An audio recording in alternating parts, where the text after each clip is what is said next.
name's Jamie Gogocha, and I'm going to be reading my essay, My Soundtrack.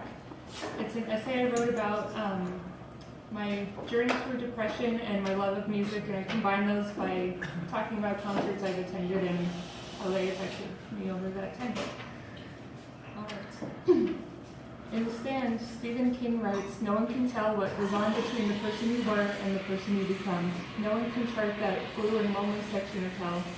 There are no maps of the change. You either come out the other side or you don't. There aren't maps, but there's music.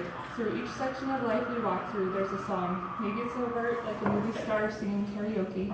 Maybe it's floating somewhere in the background, but there's always a song." Send Me All Your Vampires is from I Want You by Third Eye Blind.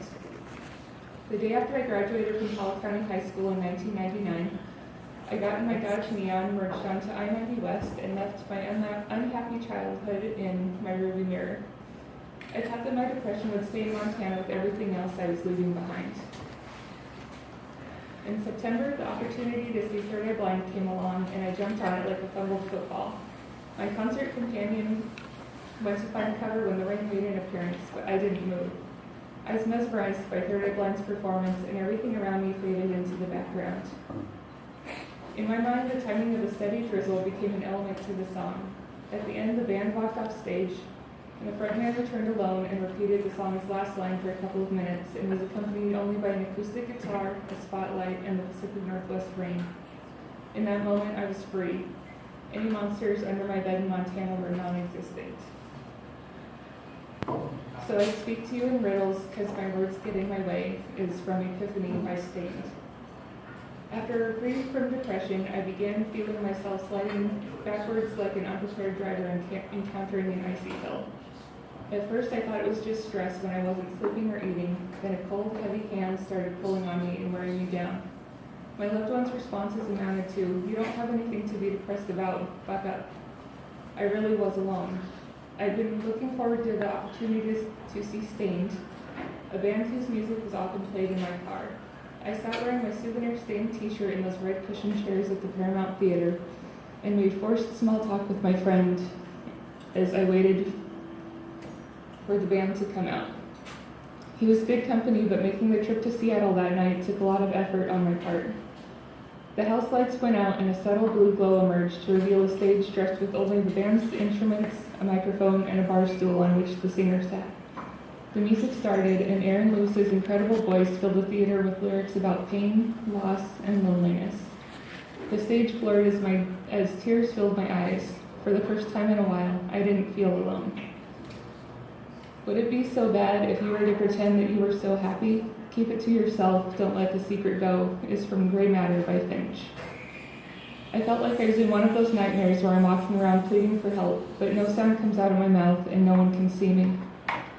Then I decided the only one who cared to help me at that time was my cat. Each day, as soon as I got home, he would curl up on my lap, purring and eating his claws on my leg. I could be real with him. Everyone else got to be part of an experiment where the more depressed I felt, the happier I acted. I laughed, I smiled, and I spouted optimism. Then I went home exhausted from pretending all day long. My concert buddy and I drove to Seattle to see Finch. At that time, I was very much into the pop-punk movement. Maybe it was the angsty lyrics paired with the upbeat music. Maybe it was the excuse to wear black and look disheveled. I just knew I could dress how I felt. The venue was small and dark, save for the stage lights. A tall, sturdy-looking guy in front of me was bouncing around with the music and stepped on my foot. My favorite boots were permanently dented, but protected my feet from being smushed.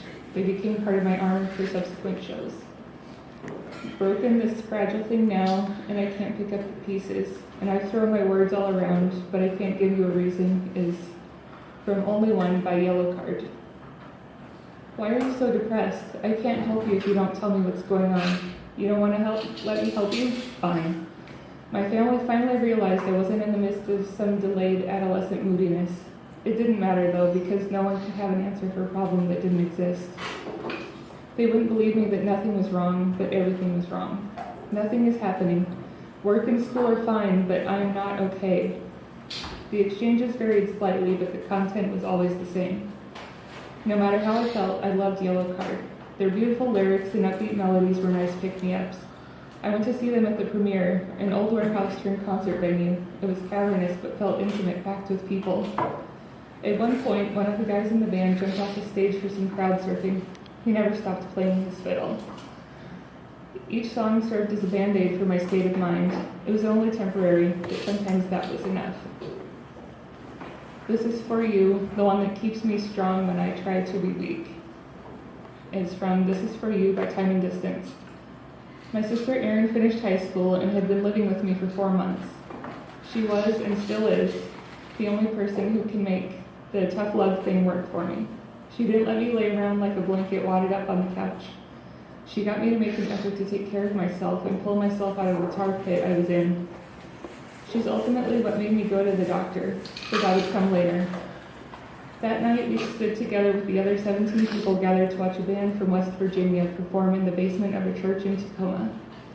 I was happy because my sister was happy. She would get a t-shirt and a handshake from the band, and they would play a song she yelled out when they asked for requests. 1 part concert, 1 part church youth group meeting. She thinks she missed the train to Mars. She's out back counting stars. Is from Hum's Stars, which was performed by Finch. The first Finch show was so much fun that I wanted to take Erin with me the next time they came to town. That night was not what I had expected. The singer sounded drunk, and they did very few songs I knew. When they did perform a familiar one, the lyrics were jumbled like the singer forgot the right order. However, the whole situation was comical, and Erin and I laughed all the way back to Puyallup. That's how it was with my sister. Everything was going to be okay. And I was introduced to Stars, which is a song I instantly love. I still think of that concert when I hear it on the radio. And there's a memory of a window, looking through I see you, searching for something that I could never give you, is from God of Wine by Third Eye Blind. In spring of 2005, my mental situation was the worst it has ever been. One day I had a meltdown either brought on by nothing or by something I cannot remember. I admit the moments during the meltdown are somewhat fractured, but I do remember a couple of things. I crawled into my closet sobbing and made myself as compact as I could while laying on top of my collection of stuffed animals. My sister grabbed my arm and pulled me out of the closet like she was pulling me out of the water so I wouldn't drown. In a way, that's exactly what she was doing. Jamie, I love you and I cannot watch you do this anymore. I can't be there to save you every time. You have 1 week to get some help, or I will check you into hospital and move back to Montana. With that, she dropped my arm and walked out of my room. The experts all seem to agree that the tough love approach isn't the way to deal with a depressed person, but that's what I needed. I got some help, and my sister stayed to support me. As long as you're trying, I won't go anywhere. 2009 was the first time I had an opportunity to see Third Eye Blind with my sister. 4 guys who I had never met were, and are, an important part of my life, and standing in the venue next to my Savior made me realize how far I had come. God of Wine is my favorite song, but I had never connected it to myself. That night I did, because it's about trying to save someone as they're dragging you down with them. Back down the bully to the back of the bus, because it's time for them to be scared of us, is from Wounded by Third Eye Blind. I left my job of 9.5 miserable, mind-numbing years as a court clerk. I had been doing everything right for my well-being, such as counseling, heavy medication, exercise, and trying to eat and sleep better. So I knew the almost monthly panic attacks were telling me it was time to go. My last day was bittersweet. I was fond of the people I worked with, but I couldn't stay for them any longer.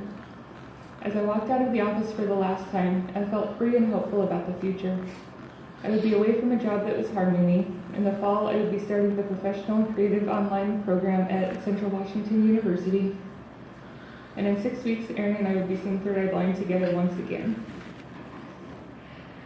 My sister and I stood at Merrimore Park under the twilight as the band performed less than 100 feet from us. Erin and I hugged each other excitedly when one of our songs started, and we didn't care at all if we looked too fangirlish. As Stephen Jenkins sang the songs I could sing in my sleep, I felt like the thunderous music would swallow me and keep me in that moment of freedom forever. So have you ever been caught in a sea of despair, and your moment of truth is the day that you say, "I'm not scared"? It is from Unity by Shinedown. At that time, and even now, each day was a battle with the depression monster. Sometimes I win, sometimes he does. But overall, I have it under control. By 2015, my husband's PTSD was dormant, and he was ready to try going to a rock concert. We were both doing well, all things considered, and we were going to celebrate by seeing a band we both love. I stood with my arms around Jason's waist, two among a crowd of thousands that moved like a flag in an uneven breeze. That breeze carried with it the scent of popcorn, bottled water, and the faint smell of marijuana smoke from somewhere above us. Then I heard the music for Unity start, and the frontman requested all of the lights in the arena be turned off. "Get out your cell phones, turn them on, and hold them up," he said. The arena lit up with a soft white glow from thousands of battery-charged stars. Thousands of individual cell phones created a single light, and that light is what Jason and I feel when we stand together when things are tough. My next track will be recorded in November. My husband and I will see Shinedown again in Tacoma. The first few months of this year have brought unexpected plot changes. For the first time in almost a decade, the songs that are my soundtrack are not in the background as I try to keep myself afloat. I'm driving with my windows down and radio up, and I'm unabashedly belting them out as I'm moving forward. Yay.